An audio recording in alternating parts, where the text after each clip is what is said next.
mas maganda kung kakausapin mo siya na maayos.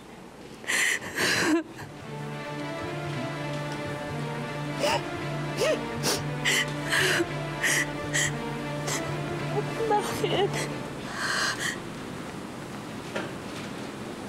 Ate, bakit? Kuya Nestor mo nangangaliwa. Eh, hindi ka pa naman sigurado, di ba, Lucinda? Rosa Camila, dumating kasi siya, umiiyak eh. Kaya niyakap ko. Wala naman akong iniisip, Rafael eh. Okay lang yan, ano ka ba? Alam mo, mas managalit pa ako sa'yo kung hindi mo inalo si ate ng ganyan. Ate, halika, umupo ka muna. Kwenta mo sa amin ang lahat. Halika. Carlito, pwede mo bang samahan muna si Lester? Kasi nag-promise ako sa kanya na lalabas kami. Eh, may doctor's appointment ako ngayon. Ikaw na lang muna. Parang hindi ko yata alam na magkikita kayo ng doktor mo ngayon. Hindi kasi tumawag siya. Sabi niya may pe-prescribe daw siyang bagong gamot sa akin. Pampakapit daw ng fetus. That serious? Don't worry. May awa naman ng Diyos eh. O sige, dito na lang ako. Babad ako sa Lester. Thank you.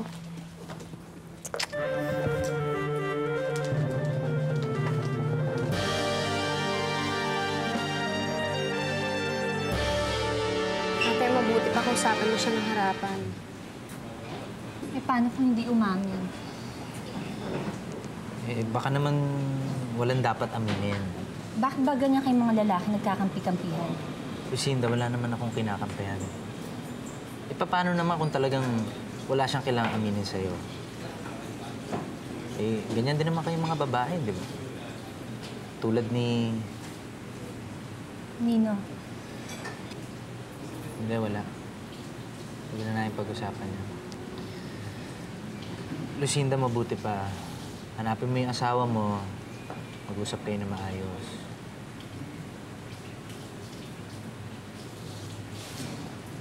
Sige, Rosa Camila, tuloy na ako.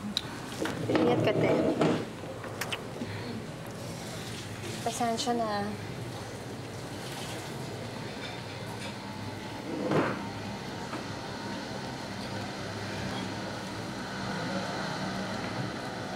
Tulad ba ni Trina?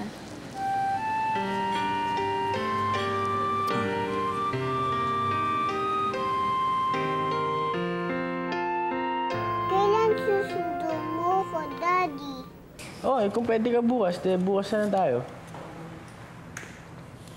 Daddy, aalis tayo bukas ni Mami. Sandali. The day after na lang pala ako pwede, so... Sabi mo na sa mami mo, tapos dito ka na lang matulog ulit, okay? Let's go to park, Daddy, kasama si Mami. Ayoko lang kung papayagan yung mami mo eh, pero sige. Text ko na siya, tapos natin mag-usap, okay? Bye-bye, I love you, Daddy. Niyaya mo pa si Daddy mo, baka busy yun. Lester, come here. Ano? Gusto mo sumama sa park? With Mami? Hindi, si Charlie tsaka si Tita Rosa Camila mo. Ayoko. Bakit? Akala ko ba hindi ka naman galit kay Charlie? Hindi nga. Pero ayokong kasama si Tita Rosa Camila. Don't tell me doon ka galit kay Tita Rosa Camila. Wala namang ginagawang bad sa'yo yun. Pero kay Mami, meron. Mag-ingat yun yan kay Amanda. Tuso yan. Nakakatawa naman kayong dalawa. Pareho kayo na sinasabi sa isa't isa. Sabi ko lang yung totoo.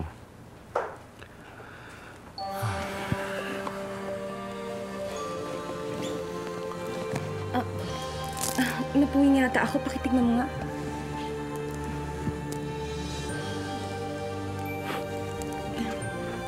Meron pa yun. Ito ba? Dali. Ayan.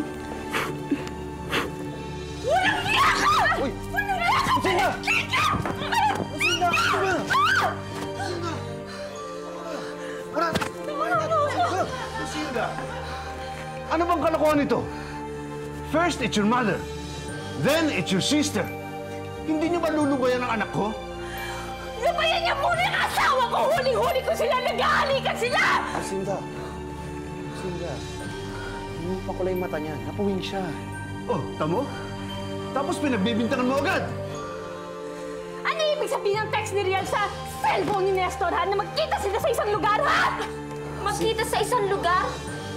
Daddy, saan ba ako nagpunta ngayong araw na to, ha? O si Nestor? Lucinda, si Real hindi umalis ng bahay. Ganon din si Nestor. Kaya anong text yung pinagsasabi mo? Napasa ko sa cellphone ni Nestor! Lucinda. Alam mo naman sakit ko yung makakalimutan, di ba? Iwanan ko yung cellphone ko. Lucinda, you might be making a mistake.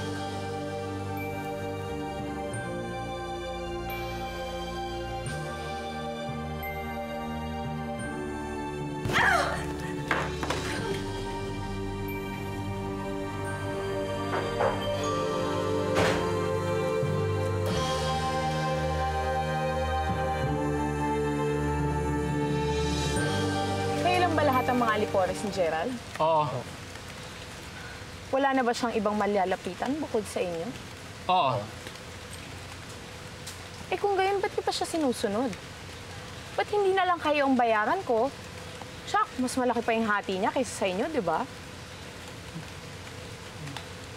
O, di ba? Sa ganung paraan, kahit anong pananakot naman yung gawin niya sa inyo, hindi naman makakalabas ng kulungan yun.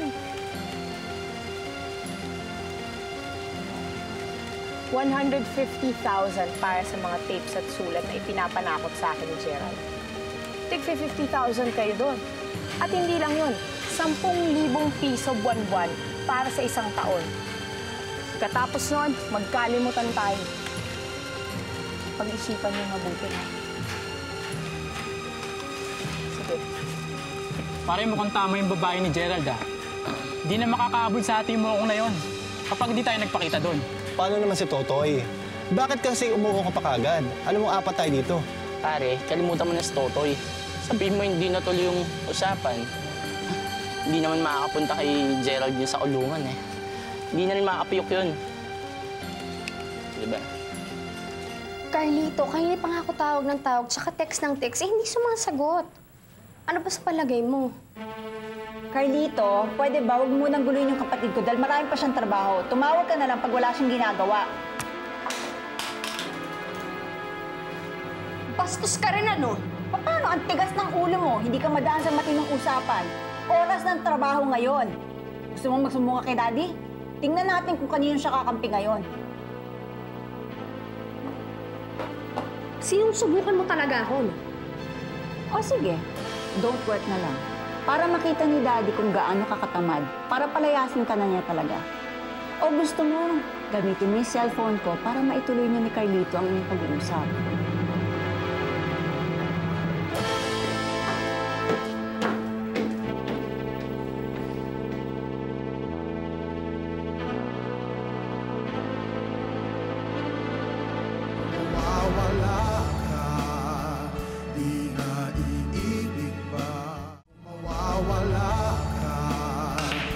I'm not as good as you, but let me guess what just happened. Hinira mo ang cellphone ko dahil nakita mo na iwan ni Nestor yung cellphone niya. Then, nag-text ka kay Lucinda using my cellphone. Tapos, nag-text ka kay Lucinda using Nestor's cellphone para pumunta dito. Tapos pinakita mo ang mga messages na nasa cellphone ni Nestor kay Lucinda. Tama ba? I told you I like smart girls. You are so pretty, darling Amanda. What's wrong naman kung makipaglandian ako kay Nestor? Eh, galit ka naman sa kapatid niya si Lucinda, di ba? You have to understand, Rial. Nakalaban ko na rin si Nestor. Magkakampi tayong lahat for Daddy. Hindi naman atensyon ng daddy mo ang pinaglalabanan namin ni Nestor. Atensyon mo.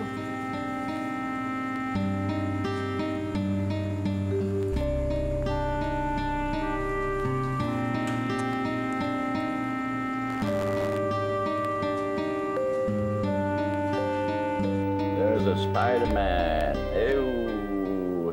Spider-Man's gonna eat you. Lalaro yung...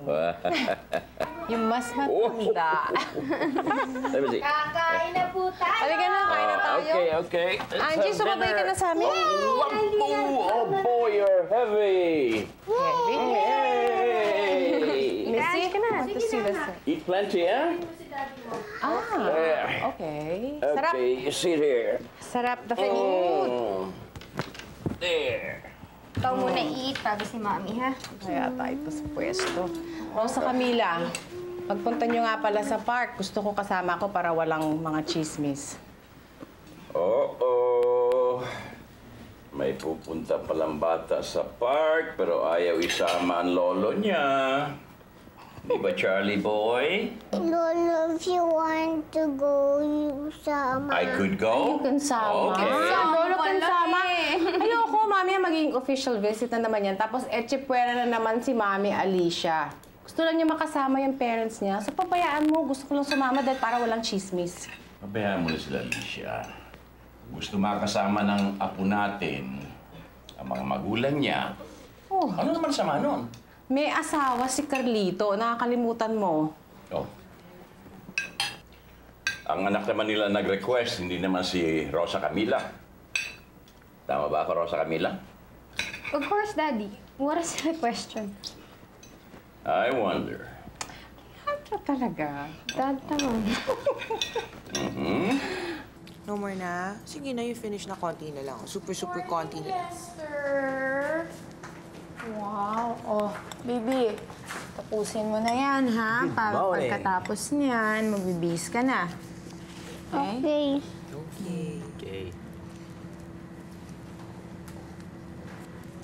Okay, Mami. Ngayon tayo. Bukas si Charlie naman. What is our son saying, Carlito? Wala. Naglalabing lang siguro si Charlie. Dadalhin niyo si Charlie at saka si Tita Rosa Camila sa park. Narinig ko yung sinabi niya. Oh, and what's wrong with that, Lester? They are family too, you know. Carlito! Natandaan mo ba yung perang iniwan sa atin ni Lolo Mina? Yun yung pinapadeposit niya sa atin pandagdag sana dun sa campaign funded. Naka-envelope pa yun, di ba? Yung 300,000 na iniwan sa'yo. Oo nga eh. Nawawala.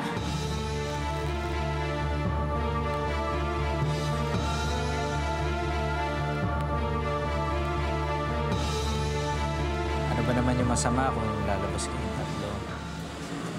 Hindi ba hindi magandang tingnan sa ibang tao? Dalawa lang yan eh. It's either sumama ka o hindi. Gusto mo ba? Gusto. I mean, ayaw. Si Charlie lang naman niya nag-request eh. Rosa Camila, di ba ang sabi mo sa akin? Susundin mo lahat ng gusto ni Charlie. Ito yung gusto ni Charlie.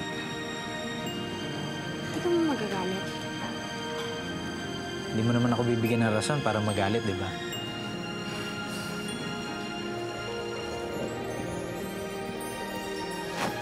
Kaya naman panay na nga tango ko pag pinubuli ka ni Ate Lucinda. Pinupuri ako ni Lucinda? Kung silosa nga lang ako, inaway ko na yun eh.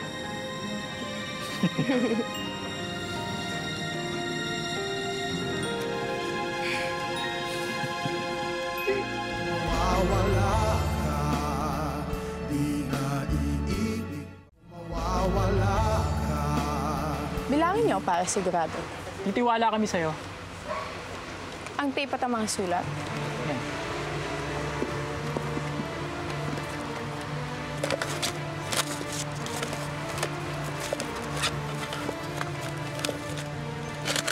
Wala na bang ibang kopya tong mga to? Wala na.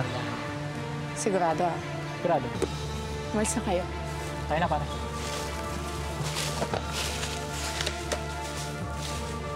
Pasundaan mo sa mga kasamahan mo yung tatlong yun. Tapos mag-report ka sa akin. Sa akin lang, ha? Linaw?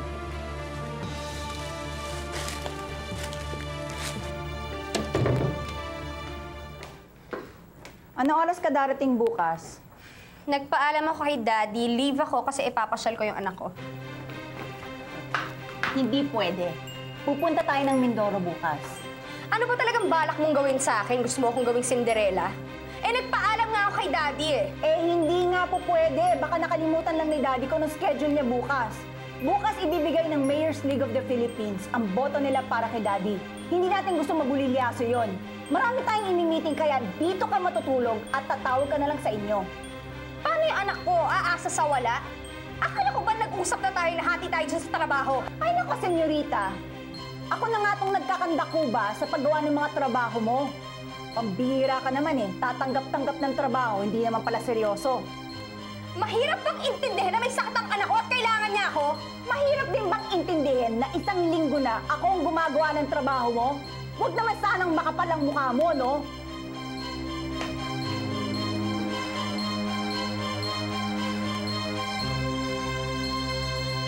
Real, hindi ko gusto itong nangyayari sa'yo. Itong understanding between you and Amanda. Daddy, there's nothing going on between me and Amanda. Alam mo ba kung ano siya? Of course. And there's nothing going on between the two of you? Bakit hindi ko po yata naririnig yung tanong na yan about Nestor? Si Nestor, lalaki. Lalaki, babae, daddy, mga perceived enemies natin tong dalawa na to. I'm just using them para hindi sila makabalik kay Senator Mantimayo. Masama ba yun? Hindi mo na kailangan sumama dito sa lakad kong ito. At hindi ba sabi ko sa iyo, huwag kang matakot yan kay Ernestina. Dad, it's okay. Nag-promise naman po ako sa inyo na sasama ako sa inyo dito sa importante niyong meeting eh. Well, okay, andyan na yan. Well, may ibang araw pa naman para ipasyal mo si Charlie sa park.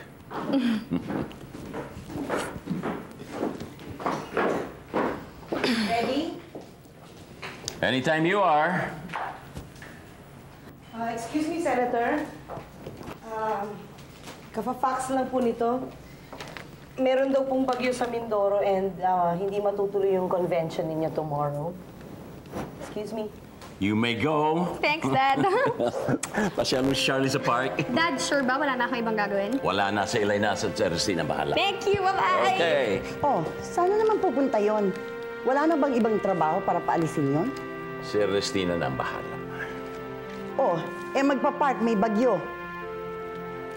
Iluminada, sa Mindoro lang ang bagyo, wala dito.